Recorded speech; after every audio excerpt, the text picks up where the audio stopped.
how many people here are like specifically SOC analysts or specifically work in a SOC? Quite a few of you, great.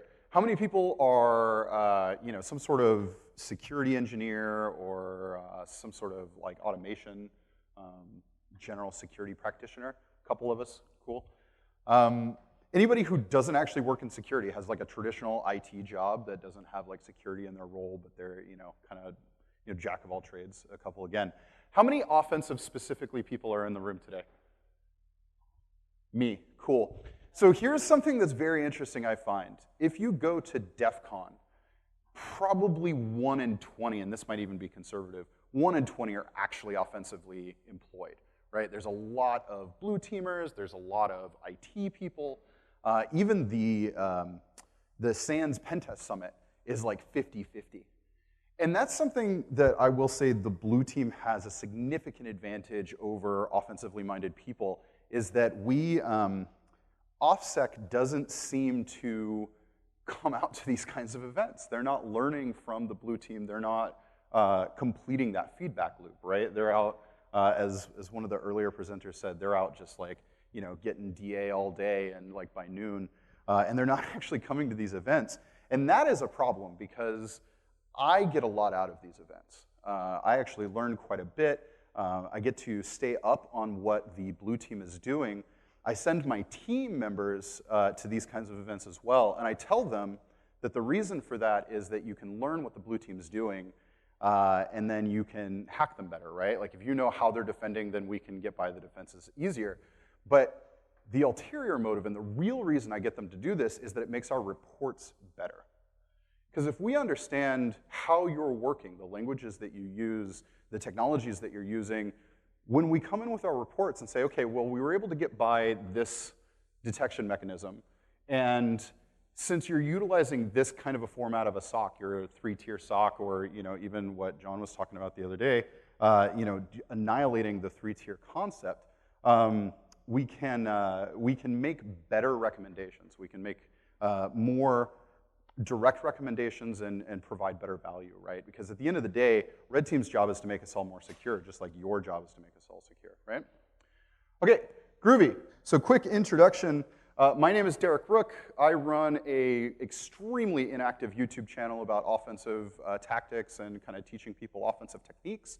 I am a part-time wizard, and that is not to say that I'm really good with technology. I go to the Hogwarts at Universal Studios and like wave IR-enabled wands at windows occasionally. It's a good time. There's a picture of me like lighting something on fire, which is pretty cool. But basically, I'm just a giant nerd, proud Ravenclaw, etc. I run an offensive security program at Teradata, which is a large data analytics company, and we're responsible for pen testing, red teaming, research. I love being an internal team member. I love being on an internal team rather than a consultant because I get to actually affect change. I'm heavily embedded in the defensive operations. We do a lot of purple teaming exercises where we either bring blue team as a ride-along or we fully divulge everything we did, give them the scripts, et cetera, at the end of the engagement as well. I'm a bug bountier. I don't like the term bug bounty hunter because that seems disingenuous. Like I don't dress up like Boba Fett and run around like chasing bugs. But I have done a few bug bounties, and then I'm also recovering. I've been in systems engineering and security engineering for about 15 to 18 years before I got into offensive security. And I say recovering not because it was a bad thing to do. It's not a bad profession to be in. I was just bad at it. Like people were so tired of me coming in and just screwing stuff up and pointing out problems that they eventually kicked me out. And the only people that would take me in are the red team members. All right, it's disclaimer time. So as you are all probably aware, these views are mine. They're not those of my employers, et cetera, et cetera. But I have a bonus disclaimer. Woo, woo, woo, woo. So I'm going to talk about some actual engagements that I've been on, or rather, I'm going to draw examples from some engagements I've been on, changing the names, changing a little bit of the details, just so that you're not going through my LinkedIn later saying, hey, that sounds a lot like this company. They're both teams that I've been on internally and people that I've worked with privately as well. So please don't go like super sleuthing around. This is meant to be a lighthearted and informational session, but they are drawn on real events. These things really did happen. So the agenda, I'm going to tell some silly stories. I'm going to try and get at least one laugh.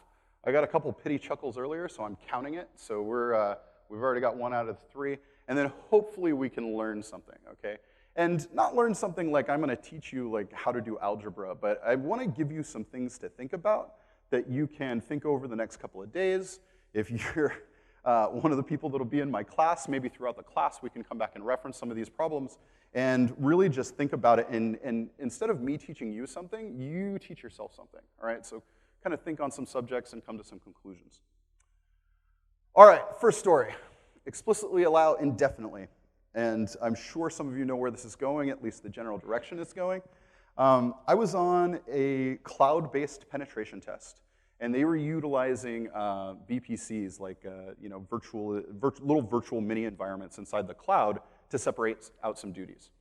And we were in this lockdown VPC that the client said, okay, well, this is where we put all of our customers, and there's really no bad they can do in it, okay? So if you can get out of the VPC, that'd be really bad, but otherwise, just tell us about the application flaws. We were able to get some footholds. We were able to start looking around the environment, and one of the things we found were AD credentials and some possible IP addresses to an AD environment that was in their kind of black backplane VPC.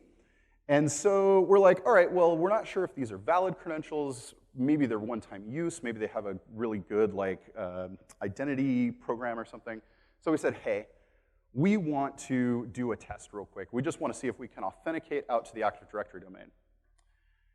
And when we're doing penetration tests, the way my team does penetration tests, as opposed to red teaming, is we generally start loud, make sure that it gets blocked, and then dial down or dial up the tradecraft, right, and get a little sneakier and a little sneakier and a little sneakier until we find out where the blocking stops, right? And then we say, okay, is this an acceptable risk? Are we okay with this level of detection, et cetera? So the first test was psexec, default interpreter, it'll be great. We're not expecting this to work. This is me actually communicating with the product team in Slack, which is a super secret technology that certain companies use to communicate with each other. And this is basically me letting them know that whatever AV they were using generally flags psexec. Okay, and we're like, this isn't going to work. Because it's not going to work. Of course it's not going to work. It worked. It worked out of the box. We didn't configure Meterpreter to use something other than 4444. We didn't do anything. It was legit out of the box. Okay, when we do, for those of you in 504 this week, when we do our Meterpreter module this week, you will be doing exactly the thing that I use to take over this company's entire cloud environment. No, this is bad, right? This is awful, and I'm counting that as the laugh. Okay, so the pity laugh earlier worked, got some laughs this time, that's 1 out of 3, sweet.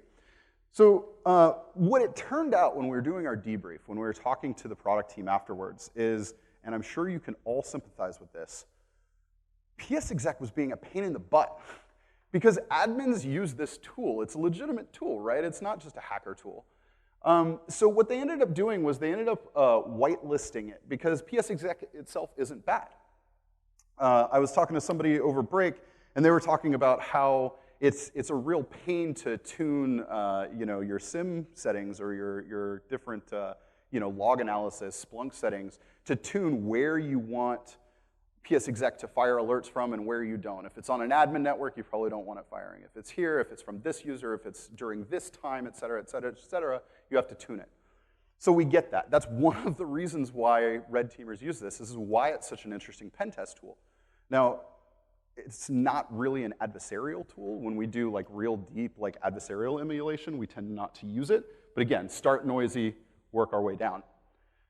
So what they did is they just whitelisted it. They got sick of the results. They got sick of their antivirus pegging it and saying, oh, this is malicious, and just deleting it off the computer, as AVs want to do. So they whitelisted it. Said unintended consequences. Okay? What ended up happening, what it turned out when we were doing a little bit of research into this, is that because psexec was whitelisted, and because of the way that the antivirus was paying attention to the processes, is that psexec came in, executed a process. That process executed directly into memory. The AV is not running real-time memory monitoring. and it missed the injection point because PSExec was already whitelisted, and now my default awful, noisy should be detected by literally everything Meterpreter is running happily in memory and probably will never get detected, okay, until either a reboot happens or I try and do persistence or whatever that may be. So that's bad, right? Like one well-meaning exception, one explicit allow rule, one little thing saying, you know what, we're sick of seeing PSExec, resulted in this kind of an attack. Now, luckily, it's me and not a real adversary, but we should be time-bounding every exception, right? Back when I used to do systems engineering, I did a lot of network configuration, either back like Cisco PIX firewalls or Palo Altos were brand new and shiny when I was doing that stuff. But that was one rule that we really, really stuck to. If we had a non-standard firewall rule getting implemented or non-standard IDS, IPS rule that was either being disabled for a short period of time, we always time-bounded that. And then additionally, we audit every 6 months, a year, whatever your compliance requires, whatever you think is a good cadence to do that. And the reason why, and again, 504 students are going to get sick of hearing this, but the reason why is that when you go to assign fault, the blame is always process. It is never, ever, ever a user, an admin, a person, nothing. If the user failed to do something, your training process is at fault. If a user was going through a checklist and missed a checkbox, then your auditing is at fault. Your ability to audit and detect failures in process is also in and of itself a process failure. Okay, so maybe you don't have enough automation. If you can go through a checklist and miss one of the checkboxes, then your automation, you should probably just automate that checklist if you're doing the same thing over and over again. But also audit that stuff to make sure you didn't miss anything later. Everything is process at fault. We have this thing, and I know a couple speakers have spoken on this before, but we have this tendency in security to talk about the losers, right? The users are all just idiots and we're sick and tired, and if they just didn't exist, our job would be so much easier. If they didn't exist, we wouldn't have jobs, right? Like they're the ones that are helping drive the companies that pay us and drive the business forward so that we can continue doing this really interesting stuff we do. So we need to stop blaming them, all right? We need to just make sure, we don't need to over-engineer the processes, we don't need to get crazy, but we do need to make sure that our processes are resilient and redundant, just like the architecture that we design and protect. All right? Next, we'll call this a problem case, because I have a few different stories here, but this one I'm titling Who's on First. And the first instance of this is a pen test that I was on where I was doing a external, it was really more of a vulnerability assessment. The organization wasn't mature enough to need a full-scale penetration test, so we just did some scanning. We found some interesting services. We logged in with default creds, and we're like, okay, we can just stop here, right? And when we did this, we generated the report. We handed it to the information security officer, and we said, here's what we found so far. You should really fix this stuff first, and then we can discuss maybe either scaling up an engagement or working on some process fixes and then scaling up a new engagement, whatever you want. But like a day later, they said, okay, go ahead and retest. Still broken. Next day, go ahead and retest. Still broken. Okay, go ahead and retest. Still broken. And at this point, we're like, screw this. We automated the attacks and made like a little web page status checker. And it's like, look, just go to that website. If those are red X's, you're still vulnerable. Wait until they're green check marks, and then you can ask us to retest. Well, it turns out that the blue team wasn't actually doing anything. There was no fixes going on. There was no patching happening. There was no rolling any credentials, nothing. The blue team just either didn't know who owned the boxes, like who the business unit was that owned these boxes, so they couldn't figure out how to get it fixed, or maybe they were just hoping that the problem would fix itself. You know, you ever have that really like finicky computer that's just like really off the wall with performance for like a week, and you try everything to troubleshoot or isolate the problem, and then a week later it fixes itself, and you're like, groovy, I guess that worked. That's what they were doing with this, except this was their perimeter, right? This was the thing that we all say is the most important security boundary, which We all know the perimeter doesn't exist anymore, right? Like the cloud talk yesterday. There's no such thing as a perimeter, but like this is something people should be paying attention to. We're talking like remote access tools that were exposed to the internet with like default creds. Like this was bad. And so they were just, sitting there going, okay, well, go ahead and retest, retest, retest. And at a certain point, I said, what are we retesting? What fixes are you doing so we can retest? And that's when we uncovered that there were no fixes at all. The next one we had, this was actually while I was on the defensive side. This is back when I was a security engineer, and I was working with a company to do their annual or twice annual penetration test for compliance. One of those 3-letter compliances that requires penetration testing once a year. But while I was working on that, I was working with the different product teams and the different business units saying, hey guys, we're gonna have this happening. It needs to be done by the end of X quarter, and I really need your help standing up the environment for them to test in, right? Because they were very adamant that they did not want the vendor in prod, like just poking around prod. We hadn't gotten that trust there yet. And what we found out was a couple different things. One is that nobody wanted to put in the work because it wasn't their project, right? Like this was a security project. And it took weeks for me to get them to understand. It's like, hey, you guys sell this service to people based on the assumption that it is PCI certified, right? Like you actually sell this to your customers saying, it's great, we've got PCI. If GDPR would have existed back then, they would have put that on there. They had like the alphabet soup on this marketing. And I said, this is part of your product. This is not my requirement. This is your and your customer's requirement to have this PCI or this certification compliance going. And that got a few of the VPs going, right? Like they were all ramped up. They're like, heck yeah, I am committing that we will have this done by the end of the week. And I was like, sweet, let's do this. So then I go to one of their engineers and I said, hey, your VP said we'll have this done by the end of the week. Let's get this started. And they say, okay. Next day, hey, what's going on with that? Yeah, we're almost done. Third day through, they're like, okay, I finished mine. You're going to have to go talk to this person. I was like, well, wait a minute. Like, what do you, like, so you're just one piece? How many pieces are there? Oh, there's like 10. Because it took you 3 days to do the 1/10 of the work. Like, what's the ETA on having this done? They're like, oh, well, it's not going to be done until like middle of next month. What? How long does it take you to stand up an environment? Oh, well, when it's prioritized, it only takes like 2 weeks. And I was like, 2 weeks?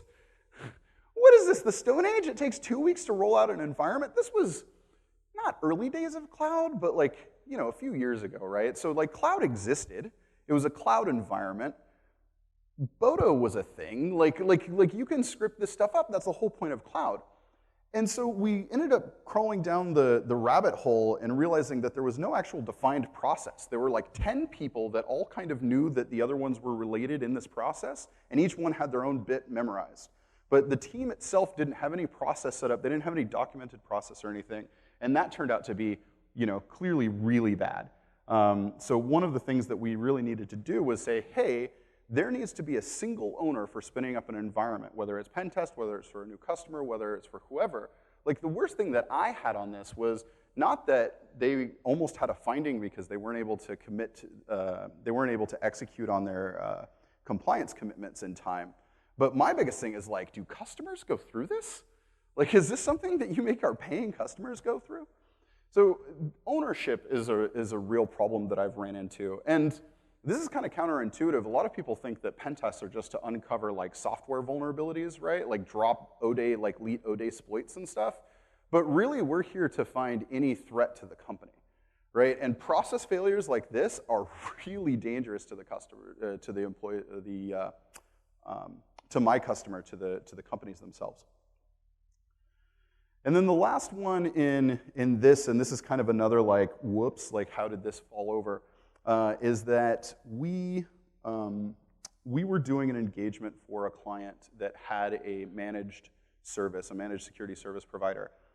And how many people have heard that you can outsource the responsibility of your SOC if you just like hire a vendor? 1 person, 2, 3? Wow, that's actually really good. I have been lied to so many times, I just assumed that all of you. How many people believe that you can offload responsibility by outsourcing your SOC? Okay, good. That's a much better response. So they try and tell you, or you'll hear executives, I hear executives say this crap all the time. It's like, oh yeah, I love having a managed service provider because it really just offloads all of that responsibility. You know, I'm not staffed to hold that responsibility, so we just kind of offload that to someone else. And it's like, cool, man. So like when you get breached and you say, well, it's their fault, how many people fall for that? Nobody? Oh yeah, okay. So anyway, so this client of mine had this managed service provider, and we're doing this penetration test. And as I said, my general like go-to move for penetration testing is go in loud. They go, aha, we caught you, you're bad at hacking. And it's like, cool, I'm glad you caught that because that was like the lowest complexity like TTP we possibly can do. Let's take it down a notch and down a notch. So we went in and just like the first example, like went through without a hitch. Like it just went straight through and we're like, what the heck is going on? Like why did we not hear anything? First of all, we didn't get stopped and we're like, are we in a honeypot? Like is this, like what's happening here? 6 days later, we get a call from the client. And the client's like, we caught your attack. And I was like, what attack? We're writing the report right now. Like we haven't been attacking for 3 days. And they're like, what do you mean? We got a call from our MSP, like we got a call from our provider and they said that they caught you. Like they have a Sev1 alert that they're like going for, you know, all the alarms on right now. And I said, yeah, what's the alert that you got? And they tell me, and I was like, okay, cool. That was the very first attack we did 6 days ago. And they're like, what? How could that be? And I was like, I don't know. Talk to your provider. Like, this is really bad. And it turns out that the provider got the alert. Like, it alerted Sev1, remote code execution, like boop, boop, boop, red alert kind of stuff, and then sat on it for 6 days before they notified the customer. So their detection was outstanding. Their time to response was awful. And so in my internal teams now, so when we generate metrics as kind of, I hesitate to call them a report card because again, we're working with these teams. But when we generate data points for the different responders, the business units, et cetera, we actually separate out time to detect and time to respond. And I get a lot of questions about that sometimes because they're like, isn't that the same thing? And I was like, you hope it is. But that delta between those two data points is a very interesting metric from an offensive perspective. Like, right, how good are your processes, okay? So there's a lot of like, oh, that's not my job, or oh, you know, somebody else will do that, or you know, that's not part of my process. And the problem is that it can actually have quite a bit of impact. But when you have people so siloed, where you have 10 different people that work on a single process, but they don't actually know the whole process, they can't actually see the impact. They actually say, oh, well, this is a security thing. And it's like, no, that's not a security thing. This can really impact your customers. It wastes a lot of time and money. Pen testing, red teamers are expensive. Outside consultants are expensive. And when you just have them sitting there spinning wheels, you know who else's time is really valuable? Yours. And so if there's a lot of process conflict going on, that can be a big money waster. And when you're trying to make a case for headcount and they're saying, oh no, it's too expensive, we can't get another headcount, say, okay, well, here's how much of my time you're wasting by process inefficiencies. So clearly you have enough money to just throw into the wind for that. Can we maybe get some help? Or maybe you can start addressing some of the process friction and free up some of your time. You don't even need that headcount. But it's definitely something to look at. Another thing that I find is it tends to take a lot of escalating. I had to go to the VP level, like 4 levels above the engineers that I needed to be working with on that PCI engagement just to get any kind of headway going. And then we talk about wasting people's time and money.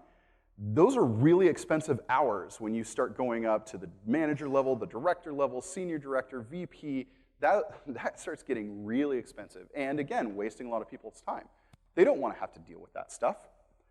So you fix it with clear communication, clear expectation of responsibilities. There's a lot of different frameworks to do this, you know, RACI and Paris and DACI and all the same thing basically, but everybody wants to put their own acronym on it. But really spend some time making sure that everybody understands what scenarios exist, whose responsibility what is in those scenarios, et cetera. Okay, and the last one. So we have an order of operations problem. I was on an engagement, and I'm so glad that people were talking about Perl. So my systems engineering days was like Linux, way back in the day, and which of course involved Perl. You had to write Perl, you had to read Perl, and it was awful. It was so bad. Like, the better the Perl programmer, the less readable the code is, and Python was just a godsend for almost enforcing readability in code. But there was a lot of Perl, which was great for me because I can read Perl. I was forced to, I went through that crucible, and it was a web engagement. It was a lot of CGI stuff, and that's one of my pen testing specialties is web. And I found some possible remote code execution, but I was having a really hard time getting it through whatever was filtering. And my assumption was that there was some regex, because Perl is essentially just fancy regex, right? It's like automated document processing and regexing. And I couldn't figure it out. I was having a really hard time figuring out what was going on until I saw a file name come through with some URL encoding in it. And that URL encoding decoded into one of the characters I was trying to use. And I was like, wait a minute, like, there's no way.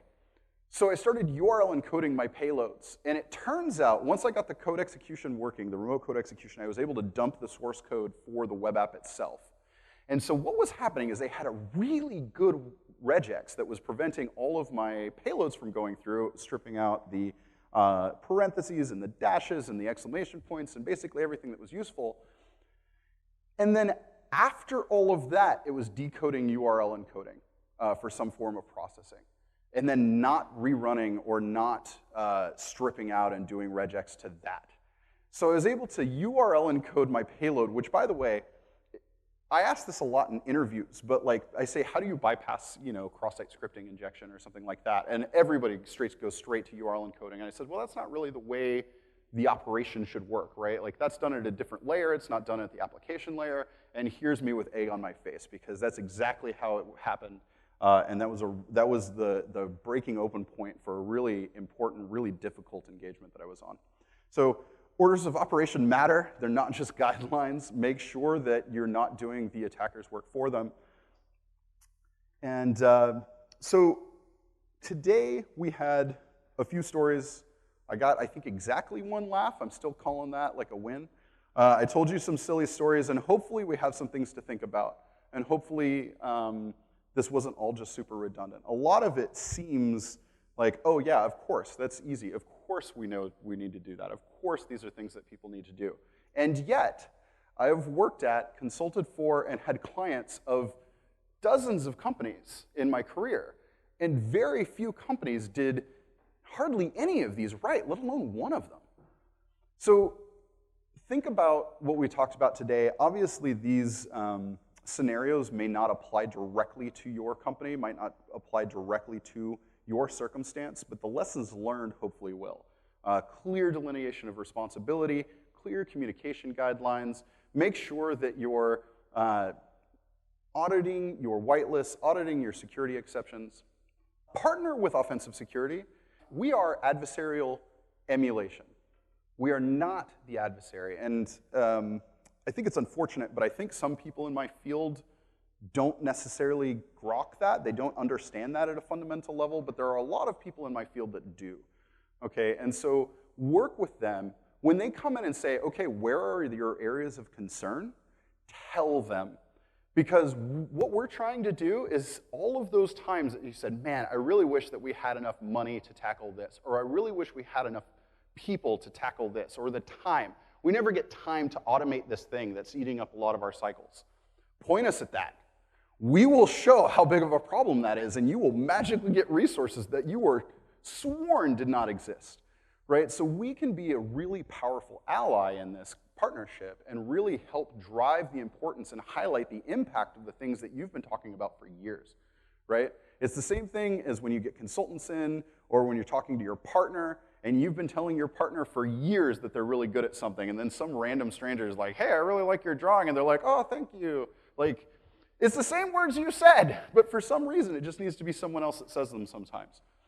If you don't have an internal OPSEC team, partner with consultants. If you don't have the money, the budget, the whatever to partner with consultants, I did a talk at Pentest Hackfest 2 years ago now, I think, called Being Offensive in the Workplace, and we turned it into a webcast a little bit later. So on the SANS Pentest YouTube channel, there is a talk from me, a webcast from me called Being Offensive in the Workplace. And it's some low-cost, low-time ideas on how to get some offensive security, some adversarial emulation thrown into your program to highlight the impact and highlight potential. So maybe you get some more budget, or maybe you can get those partnerships flowing. And then, as a huge Harry Potter nerd, I would be negligent to not highlight that we need to always be vigilant. Okay, constant vigilance. Make sure that when there are adversaries at the gates, and they always are, that you're the confident blue teamer that says, you know what, you may have gotten past one of my defenses, you may have gotten past two, but we will find you, and we will kick you out of our environment. Because the earlier talk was absolutely right. Yes, you need to be right all of the time. And yes, all I need to do is go down that rabbit hole one more step than you were willing to go to find a way in. But once I'm in, I got 0 lives. It's all or nothing for me. So the moment you find me, the moment you're able to kick me out, it's game over from my side. So and you can do it. All of you can do it. So be vigilant, and that's it. I think we're all done here. Good job staying awake.